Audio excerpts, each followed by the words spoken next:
this young man is Aaron Voice St. Louis. A three-time international soca monarch, including being the youngest to ever win it at age 24. He's grown into one of the biggest stars in soca history. You see, apart from just writing, I really think to myself and I say, alright, time to put things in perspective. For you? Yeah, for me. Yeah. This is why I really want, and this is why I want to be.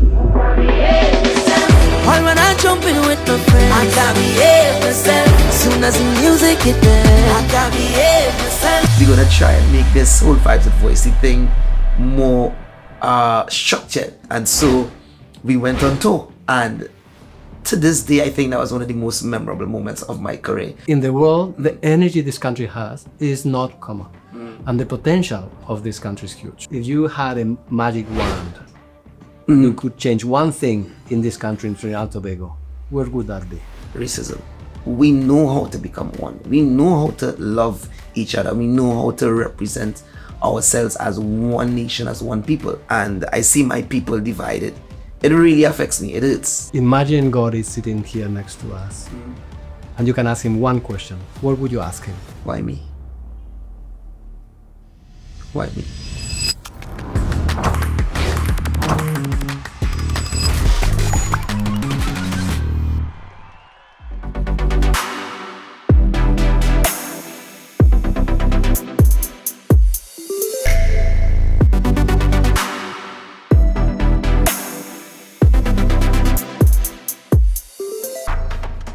Colleagues, thanks for joining us again for a Ping Pong Chat.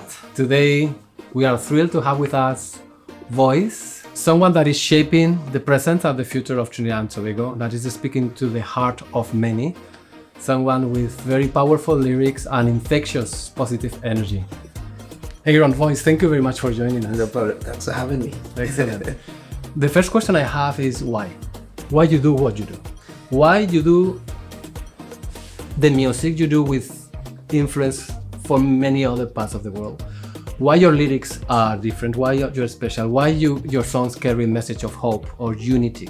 In 2016, I felt like I wanted to do what my heart was telling me to do, right? I got the name Voice from my manager, and it came from a biblical story where God chose Moses to lead the people out of Egypt, and he felt like he wasn't eloquent enough. So he called on his brother Aaron to be the voice of the people. My real name is Aaron, so that's how the whole voice came into play. And somewhere in 2016, I felt like I needed to be the voice of the people.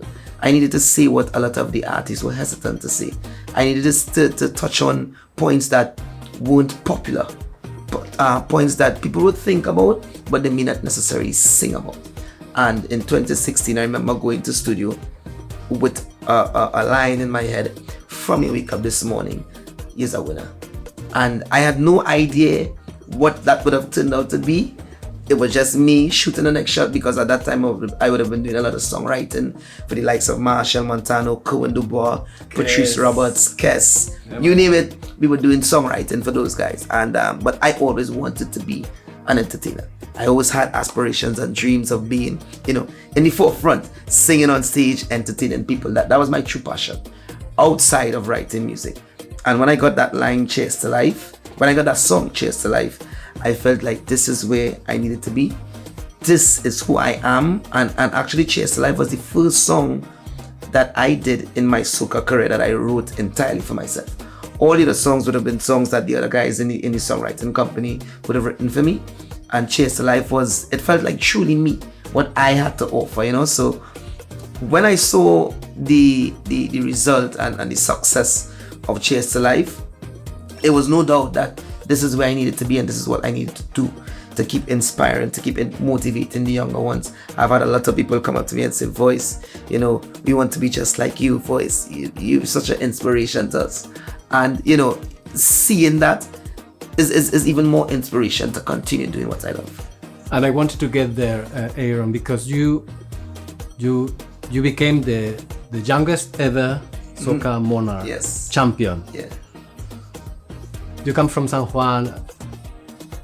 What would be your advice to someone there that has to join the creative, the cultural industries, but don't have the support or the environment to do so? What would you tell this person? Belief. Believe in yourself. That's number one thing. I started off playing football. Yes, I had a great support system, and I still do, thanks to my family, my mom, my dad, my sisters. They are my biggest fans, no doubt about it, right? But I also know of other people in the industry, and even some close family members who, you know, they have success or succeeded in their particular careers, and it's not necessarily because of support system, but more so belief. And I believe that I could be the best. I believe that I could be great. I believe that I could be successful doing music. And so for anyone looking on, for anyone thinking, you know, I want to pursue a music career or any career, you have to have self-belief. I've been watching some of your vibes with voice. I think that was a fabulous idea that you put together in very difficult times. Yes. And that tells me that you were thinking about, okay, how can I connect with communities that at this moment are going through difficult times? Why did you do that? And what's the lesson learned you would share with others about Vibes with Voice? Vibes with Voice, it was totally organic. It started where, you know, my friend Jared Penny and I, and, you know, we felt like we would have gone live. Prior to that, I've never gone live before. So it was totally me stepping out of my comfort zone. And Penny was like, yo, let me just go. I know you never done this before, but let's just do it. I was like, you sure? He was like, bro, let's just do it. I remember the first night we went live, you had like about 200 people, maybe 100. The second night, 200 people. And then we realized a pattern started. It started building. And then we started getting people coming on. So likes of Nature Hype, Marshall Montano, Guess, Bungie, Shetsia came on one time. And it felt like we were growing with a community of people, because the bigger the artists that came on the live is the more audience we had to talk to. So when Shensia came on, she would have brought in a whole Jamaican audience from her Instagram as well, and that would have helped our audience. And people, it felt like we were growing with people, because a lot of the people knew where we started. There was literally nobody on the live, and, you know, to be able to entertain these people through some of the darkest moments that a lot of them may have faced, it was just a blessing. And what really happened with the live is the more lives we were able to touch, the more lives we were able to impact. We felt like, okay, this is more than just a vibe. This is something that is necessary for people. We started getting messages from people, you know, saying they're looking forward to Thursday because, you know, their families in the hospital. Some of the people were nurses, doctors, who seen people dying daily, and this was their source of joy. This was their little source of happiness. It was a source of hope. And, you know, from there we began to see like our purpose was different. It wasn't just, you know, about us being class clowns or just entertaining people, but it was us delivering purpose, giving people a sense of joy, a sense of happiness, especially in some tough times, you know. So we decided we're gonna try and make this whole Vibes with Voicey thing more structured. And so we went on tour, and to this day, I think that was one of the most memorable moments of my career, because we are on tour and people are screaming, people are, yo, Voicey, Penny, even the entire Vibes with Voicey team. It was almost like a boy band, right? And I've never experienced anything like that before, because it's like people were so eager and excited to see us in person, to see someone they've been looking at for months on a live, on a stream, you know. Because I think, Voice, that you connect with people in a very special way, with the young and restless. What is your take on Trinidad and Tobago? Oof. The thing is that with the UN, it's been 25 years I've been roaming around. So I lived in 7 countries. Nice. Trinidad and Tobago has stolen my heart, man. And don't ask me why. The answer is the people. The vibes you have in this country are unmatched. I was meeting this morning with someone from private sector. We want to bring the private sector as a solution to the future of the country. And they want to do the right thing. We are having very honest conversations about how can we do better for the country. This sort of connection doesn't happen often. And you here in Trinidad and Tobago, you take it for granted because it's it's the environment you were born. This is not common. In the world, the energy this country has is not common. And the potential of this country is huge. I mean, it's a paradise in many ways. And the people makes the whole difference. If we tackle few things, like crime, this is something that's at the heart of what we do. And obviously, you know very well, and some of your songs are kicking to the heart. So Trinidad and Tobago, and I'm not saying this because I'm now here, I will say this for decades. This country has the potential to become the paradise in the world, but we have to tackle some key issues. You mentioned racism, inclusion, inequalities, crime, economic diversification, jobs for the communities, hope for the youth. And what advice would you give like groups or communities who want to be a part of shaping a better Trinidad and Tobago, and they just don't feel like they have the networks or the resources to do such? Because I mean, I've seen a lot of communities, a lot of foundations, they will do the give backs, they will do the feed them food programs and whatnot. But I know personally there are a lot of groups who want to do more but don't necessarily have the reach. What advice would you give to those smaller groups? My advice to them would be, just do it. Find a way, speak up. Don't wait for opportunities to come to you. You have to raise up. Because if you are waiting for someone else to give you the space, that's probably a long shot. And I think we have to be more connected, more cohesive as a society. It's not you versus them. We have to come together and find a solution, because the possibilities are here. There are countries in the world that don't have the basics. This country is not that. This country can flourish. And we have to come together. And what happens in Carnival is magical. Most definitely. I mean, the first time I saw, this is my third year, the first time I saw Carnival, my mind exploded. How this is possible? So if we in Trinidad and Tobago can do that. And the reason I ask you that is because I have my own foundation, the Far From Finished Foundation, and sometimes we do find it a bit difficult, getting help from corporate entities, getting help from the bigger, to do more. We have the man on the ground, we have the resource, the reality, the human resource, but to get things up and running is a bit difficult all the time, because you're not necessarily getting the help from the bigger bodies. So that's the reason I asked you that, like, how would you direct your focus on? Do you do smaller communities and then branch out into Trinidad at large, or do you just put something out on social media and hope for the best? The key for me there is connection. Connect that initiative with others very similar that are happening around the country. And scale up. Because transformation happens at local level, but has to have a national potential, so to speak. Let's connect this initiative with someone that is doing something similar in the south, for instance, and the west. And the UN and UNP can be a catalytic, a platform. And that's why, for instance, we are establishing the Youth Forum, a platform where the youth can come and can discuss and create the future of Trinidad and Tobago. So less connection for me is something that is critical. Where do you see soca heading to in the next 5-10 years? And I'm asking this for two reasons. One is AI, digitalization. We, UNDP, will work a lot about AI, and this is changing the way we operate at every level, so including music and art.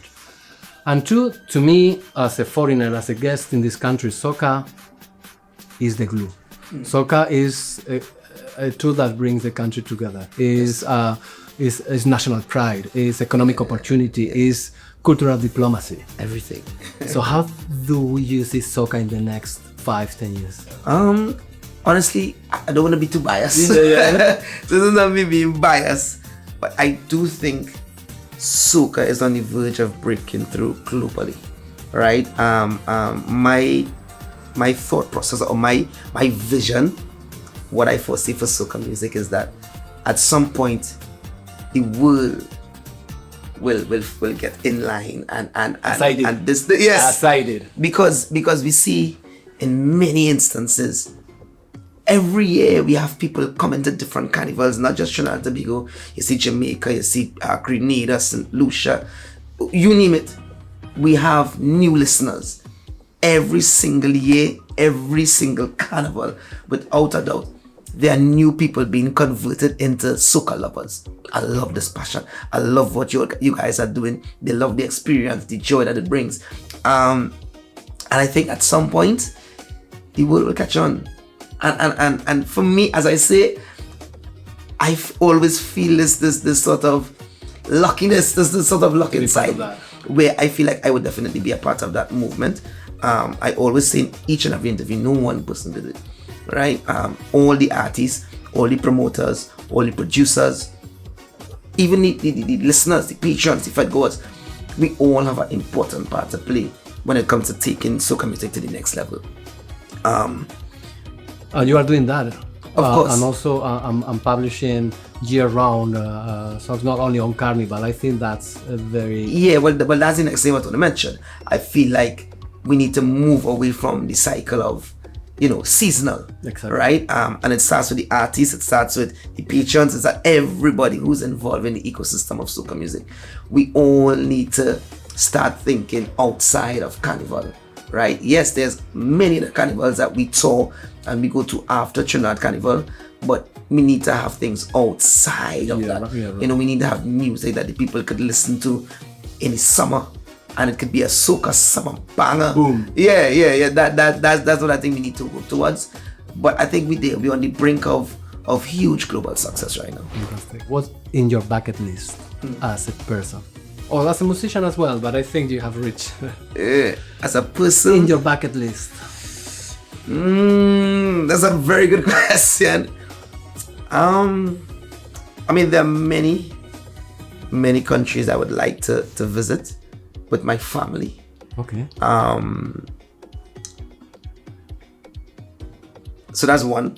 I don't want to list all the countries, but there are many places I would like. Spain is probably at the top of that list. Spain? You mean bias? I didn't visit Spain once. My favorite side is Real Madrid. So, yes. We have to stop this. I was I'm an Atletico Madrid fan. Oh, okay. I must make my big deal be there. But yeah. I'm from Madrid, by the way. Yeah. I've been okay, in nice. Santiago Bernabeu many times. Nice. But yeah, I think for me, when it's all said and done, I still want to be able to spend a lot of time with my family. I want to see my child and my unborn kids grow and really enjoy life for them. Do you feel, and you don't need, maybe it's too personal, don't need to answer, do you feel you spend too much time on work these times and not so much? Because those are the some of the regrets elderly people when they reflect back on their lives. Nobody says, I didn't work enough. Nobody says, I didn't spend enough time with Very true. Is that something you are starting to consider? I mean, you are very young. But... Yeah, honestly, there are times where I feel like I am doing a little bit too much, because within the year we do almost every weekend we have a show outside. So we literally be in Trinidad for like 2 days per week, 3 days per week max, and that's if we get a good week, and so I'll already be missing the majority of the week. I would be away from my son. And when I come back home, it's straight to the studio. So because I always try to keep my creative juices flowing. I always try to keep writing. I always try to keep creating, because really and truly, if you want to be great at this thing, it really can't take much days off.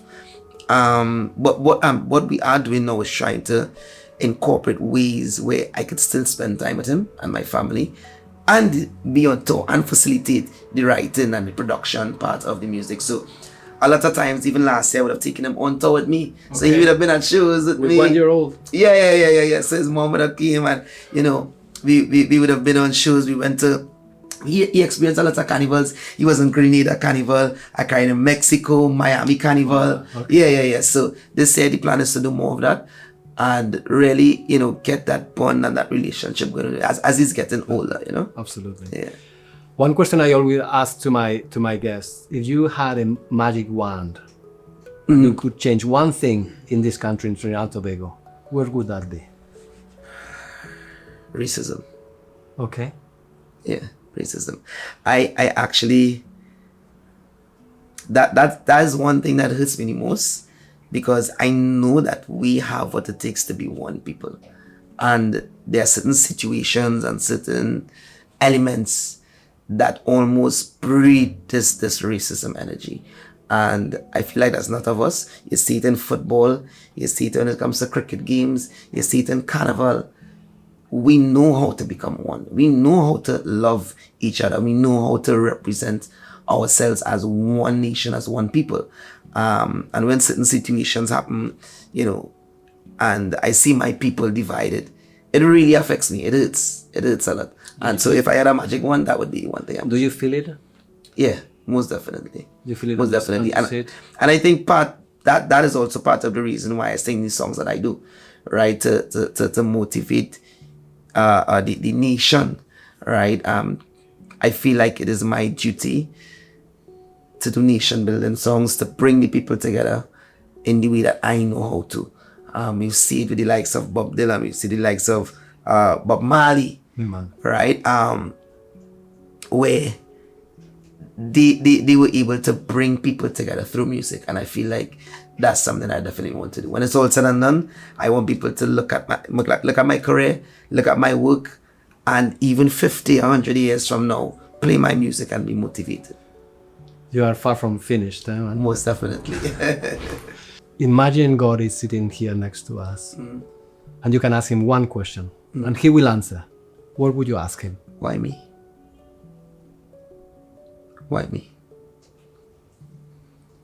That would be my question.